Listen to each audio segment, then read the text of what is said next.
All right, good afternoon or good morning, everyone, depending where you're joining us from. I'm Anatoly Krust, and I will start the presentation.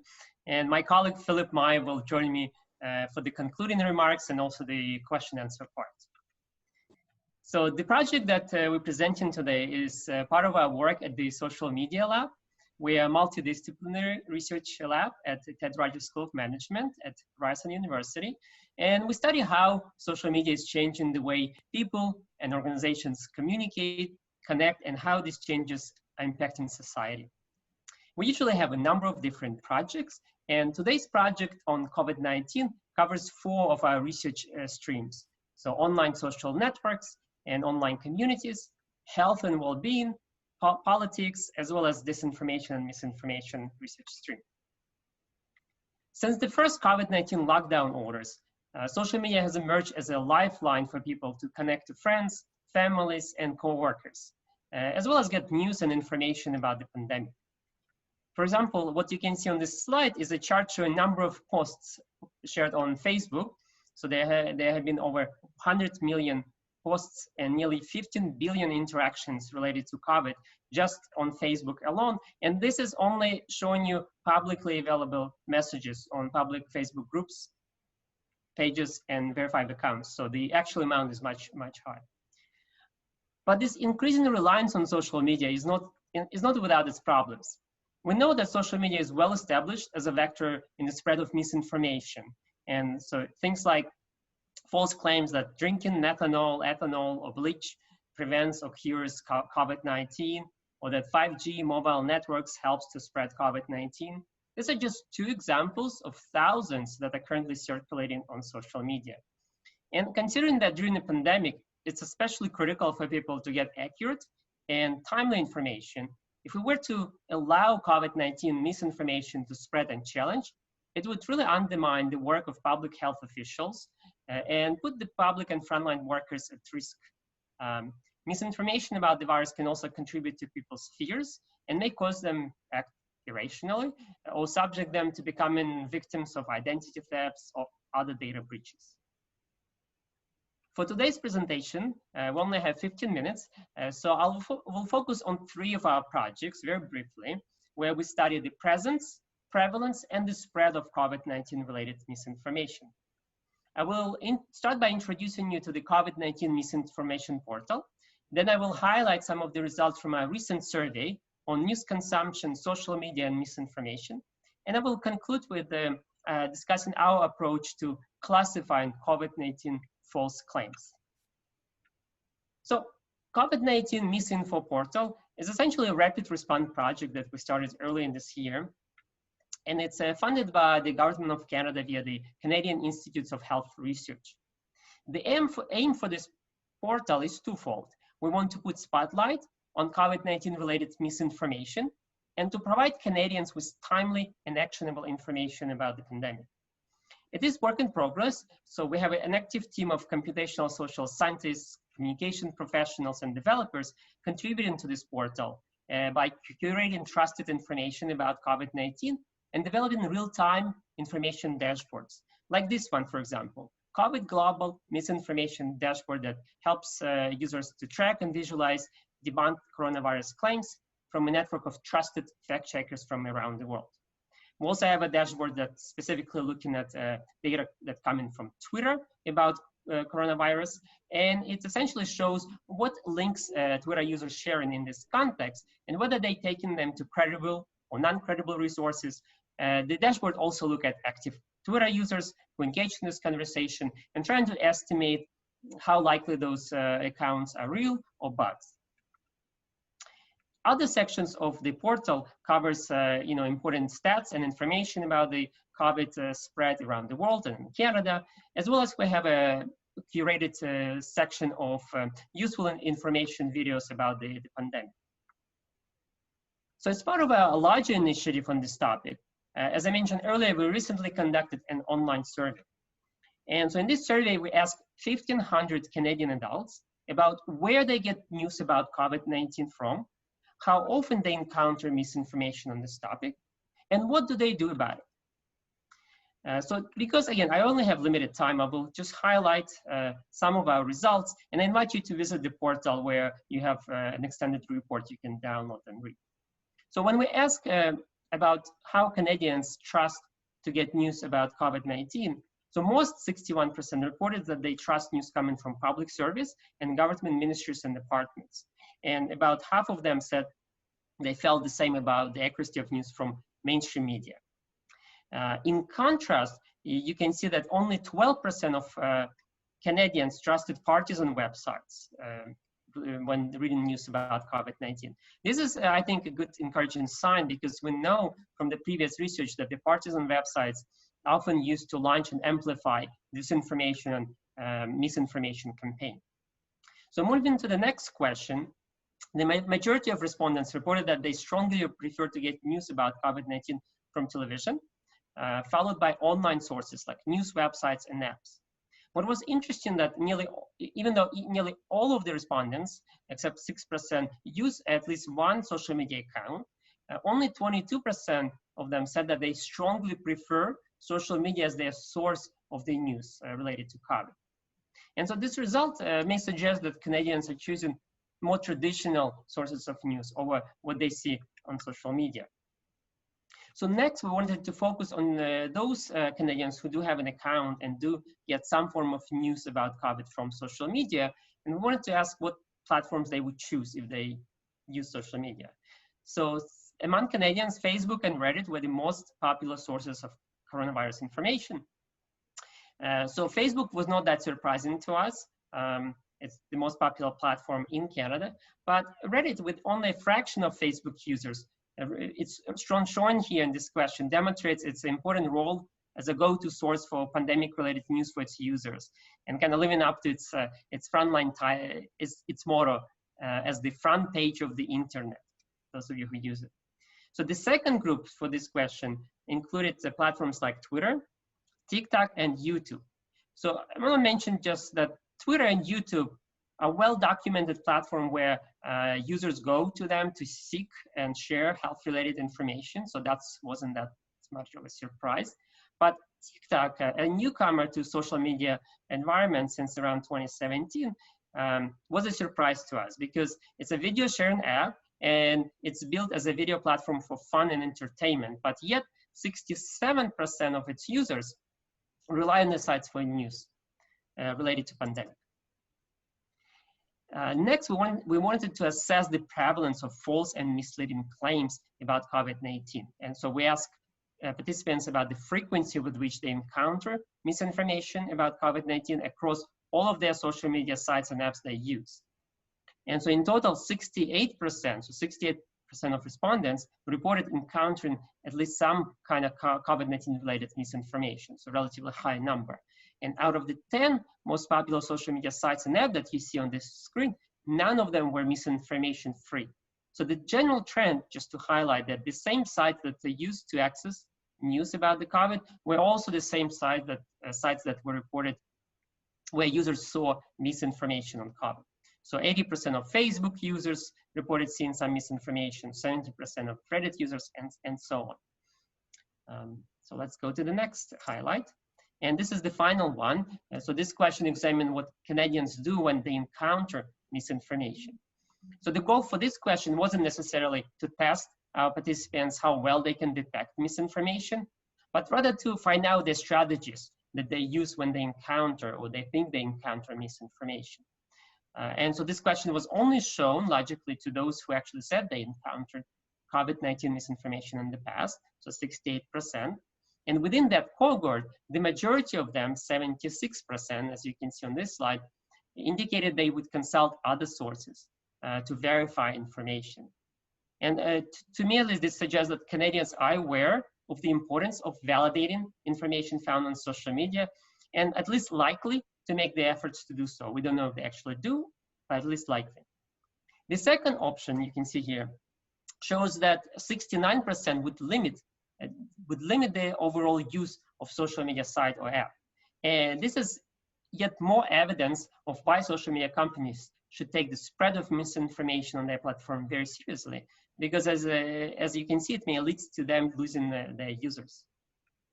The last highlight from this question I want to mention is that surprisingly, only 44% of this cohort reported said that they would report an account or post to social media site if it shared misinformation. And that percentage seems to be a bit low for us because we know platforms like Facebook, Twitter rely on their users to flag inappropriate and other content that violates their community standards. So in the future, we want to explore why Canadians might not be reporting that type of content or as much as we thought they would. The final project, again, I mentioned I will present on, focuses on what can exploring types of different claims related to COVID that have been circulated. And you saw already in this survey, 69% of respondents said they encountered it.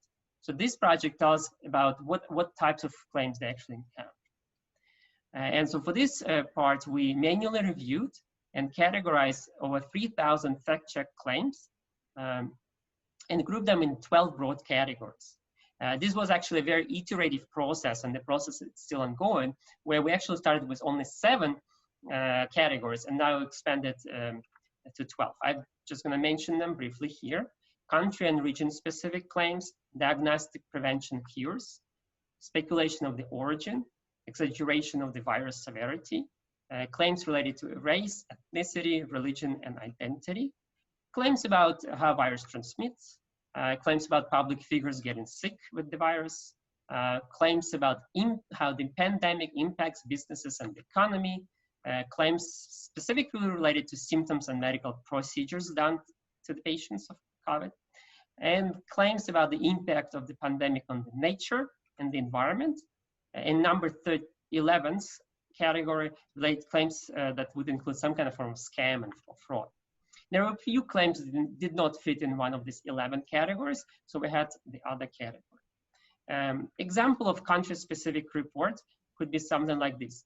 Facebook live stream of looting spree in Mexico that supposedly promoted by panic over the novel coronavirus. Example of a claim related to race, ethnicity, or religion and identity could be like this one. Australian supermarkets have banned Chinese nationals during the COVID-19 pandemic. And the final example here, category scams and fraud, includes messages like this one. This is a tweet that links to online form and asking people to complete the form, and people will get a free $100 gift card from Starbucks. And the reason it's a scam because the message actually not, and the form is not from Starbucks, but from somebody who wants to steal your data. So applying these 12 categories to the current data set, we have 3,000 of fact-check claims covering between January 22nd and June 12th. We can see that 1/3 of the claims are categorized under the country and region-specific reports, 1/4 of them about diagnostics, prevention, and cures, and 12% about exaggeration the virus severity, and 10% about speculating on the virus origin or prognostication. Somebody predicted this virus 10 years ago, for example. The reason it's useful to apply this type of coding schema because it can inform work by policymakers and developers when they're trying to implement different mitigation strategies in response to different claims types. For example, if you're trying to address country and region-specific reports that are false, your response, the way you solve this would be different than when you're trying to address rumors and misinformation that are related to conspiracy theory that supposedly Bill Gates will implant a microchip in a future vaccine against the COVID. The other useful feature of applying these codes to the whole data set is that we can also see how different claim types and their circulation online and offline might be changing over time. So an example could be if we look at these 2 most prevalent claim types, country-specific and diagnostics, prevention, and cures. The first one, the pink line, shows you number of claims over time, and the second one is orange line. And so you can see, while both claim types were peaking in March when the pandemic started, when we look at spikes in April and May, most of them were specific to a particular country or region. This is when we saw claims related to various government responses, and also claims, false claims, how certain individual citizens reacted to different lockdown orders. So I zipped through all 3 projects, and again, if you want to find more information about any of them, please visit our portal. And now I would like to invite my colleague, Philip Mai, who will talk about implications of this project and some of our future work. So Philip, now it's to you. All right, thank you, Anatoly. Can you hear me, everybody? Okay, so after working with this kind of content over the last 3.5 months or so, here are some of the things that we think that the public should be aware of. For example, public agencies and elected officials are actually contributing to a lot of the infodemic. To instill confidence and set expectation, they need to reiterate again and again that this is the new virus and that recommendation will change with more data.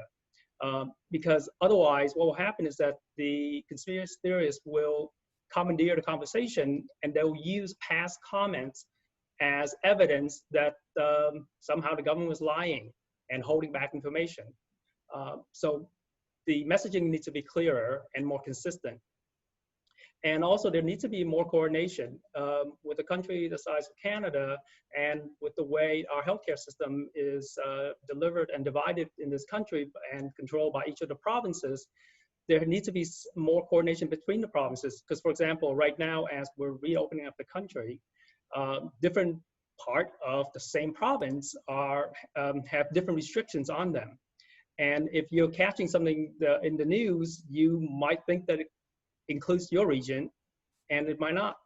So again, a lot more coordination needs to happen, because that's where a lot of the misinformation is allowed to happen, is when there's lack of coordination.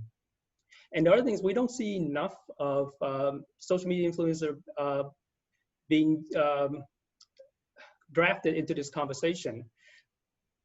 There needs to be more content that's created, and they need to be invited and made part of the process, because they already have a built-in audience.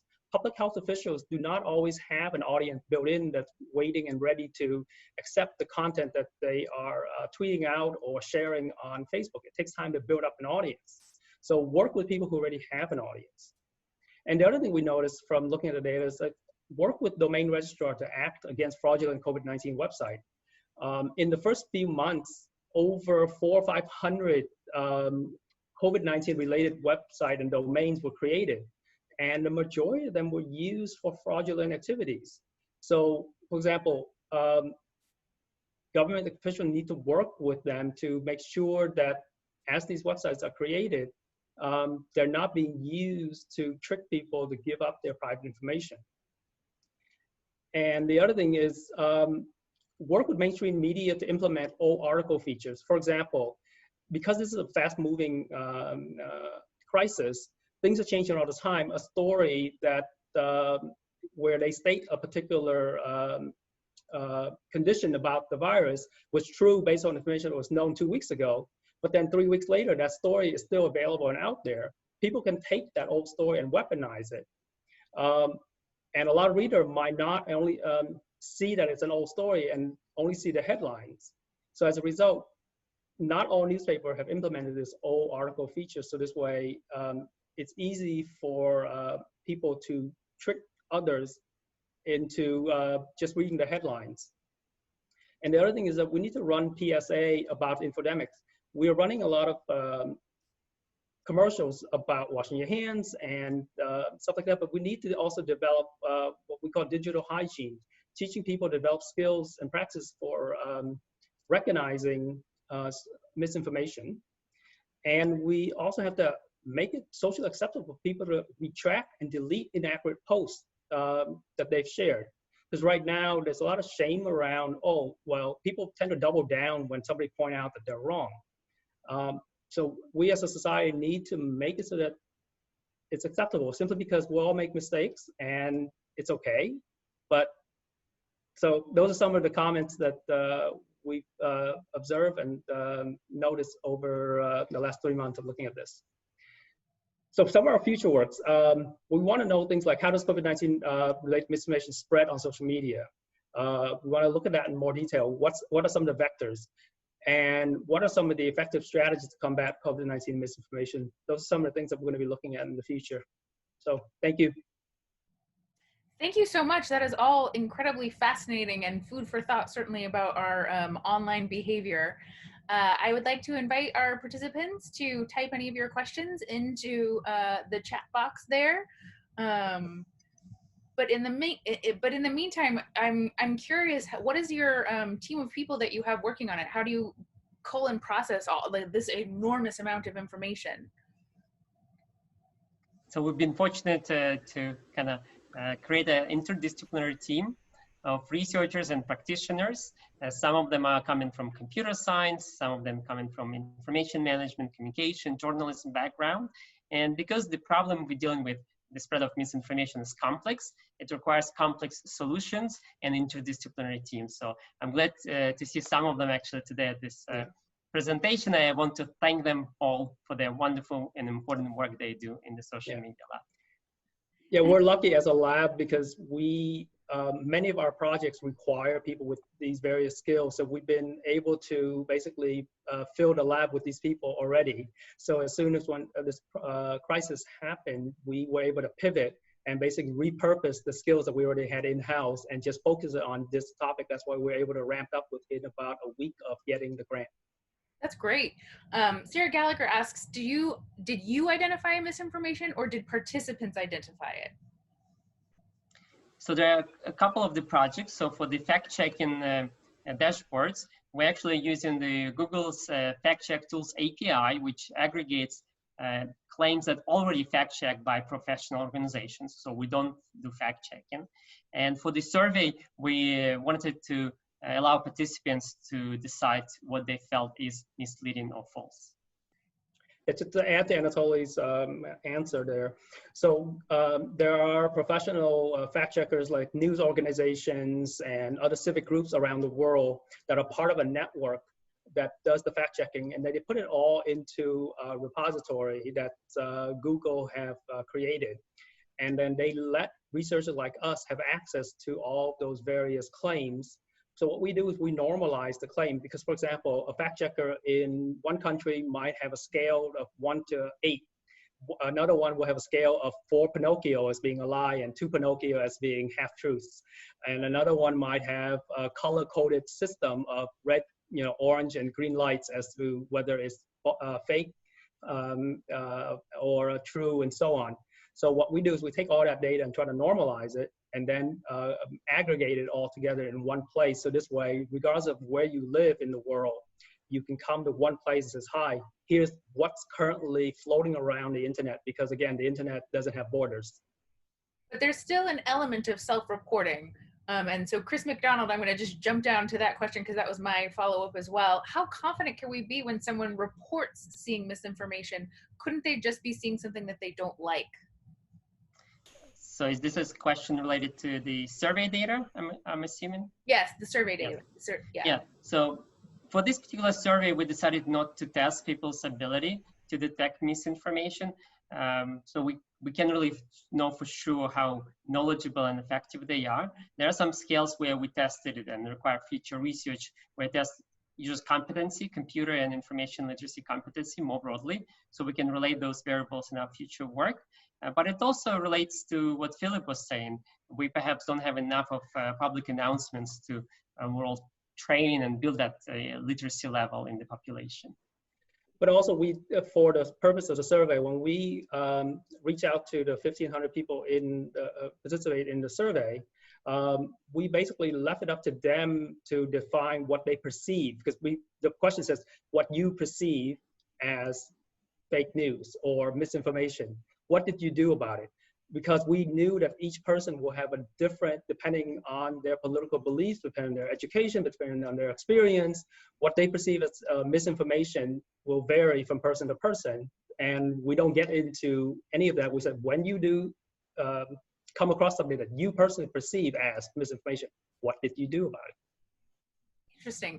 So I think Mark's question is a little bit related to this, which is, to what extent do you think that a general mistrust of experts impacts the spread of misinformation? So those are the type of deeper questions that we do plan to examine going forward. Our survey does show that Canadians do trust experts and public health officials, so that's a good sign. So it's probably they're less likely to contribute to misinformation. But I think that relates to our future work on how it actually spreads. Mm-hmm.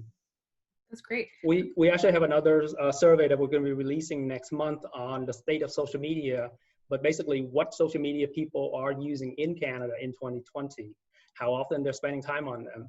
And what we find is that in this survey that we just released is that people, again, as I said, do trust public official. Unlike other countries where people are questioning their government and whether they can be trusted, here we don't have the problem at the same level as in the US, for example. Yeah, that makes sense, and leads to your point on your final slide about how the public health officials should coordinate and transparently disperse the information. Victoria Rubin says, "Thank you for the report. It's very informative. Could you please give some examples of the last 12th catch-all category in the 12 types of misinfo?" Sorry, the question is to give examples? Yeah, in that catch-all category. What is that? The other. We only had a dozen or so other categories, and so most of them are not cannot comfortably fit in any other categories. I don't have examples with me right now, sorry. Okay. But basically we had 11 out of the 3,000 something fact check claims that was in the database. When we try to cram them into these various boxes, there were 11 that were clearly identifiable, but there were some that was just out of left field, but right off the top of my head, I don't remember. But yeah, I'm happy to email it to you. Thank you for the questions. Yeah, they were not, it's not a large enough category to be subdivided by itself. Great. And also it's amazing that with 3,000 responses that you could create only 11 boxes. That's actually pretty remarkable. We try to keep it manageable because we realize that above 15, nobody's going to read after number 15. Fair point. Mai Yen says, "Excellent points you made on the lessons learned slide. Would it be possible to know the percentage of people continuing to share misinformation?" So we didn't ask that question, but perhaps something to look for. The other question to ask whether they knowingly sharing or not, because in many cases, what we observed just looking at some data sets, people share something that they believe is true. And so if you just ask them, well, have you shared? Are you continuing? They may say they don't, but actually it's false. Like conspiracy, especially just claims related to various conspiracy theories. Mm-hmm. Other studies on misinformation have shown that even when people are shown that what they tweeted or what they posted was false or not correct, but they're like, yes, it's not correct for that incident, but I believe the sentiment underneath it, so I'm going to share it anyway. Yes, it didn't happen at that supermarket, but generally speaking, it does happen at supermarket in general, that kind of stuff. Yeah. So yes, people basically double down. Yeah. Okay. So speaking of which, Hallie asks, do we also have data regarding exposure to misinformation based on the number of page views of known misinformation pages? So something that is not self-reported. Yeah, so we actually right now are wonderful members of the lab looking through some of these claims that were found on sites like Twitter and Facebook, and we're trying to document the level of engagement with those claims as well as the level of sharing of those claims. So we don't have the answers right now, but the question is absolutely correct. We need to know not just that the claims exist, but also want to know what's the prevalence of them on that particular platform. So we've basically run out of time, but the questions are so interesting. I'm going to sneak a few more in. Thank you for this presentation. Are there any plans to expand this initiative to cover other topics as well, or sustain it past the COVID pandemic? This is going to be a couple of years, so I don't think it's going to be over anytime soon. Based from all the indication that we're seeing, it's going to be around for at least another year or two before a viable vaccine is found and enough is produced to give to the 7-8 billion people on Earth. But to add to what Philip said, we actually started looking at misinformation in the political context during the 2016 US election and last year's federal election here in Canada. So actually the results, the tools and techniques, we find it that they're very applicable to this new context. So maybe type of rumors, claims change, but some of the tactics remain. Yeah, and you've touched on some of the other questions we have about comparisons to other countries, but we are out of time. So I would invite people to continue the conversation on CanCOVID. We do have a theme dedicated to science communications. So I think that might be relevant here. That's the one that pops up off my head, on the top of my head. And I believe you are both members as well. So maybe you can join and help answer questions. But I want to thank you so much, everyone, for all of your time, all of the fantastic questions, even the few we didn't get to. And go and enjoy your Friday afternoon. Thanks, guys. Thank you, everyone. Thank you.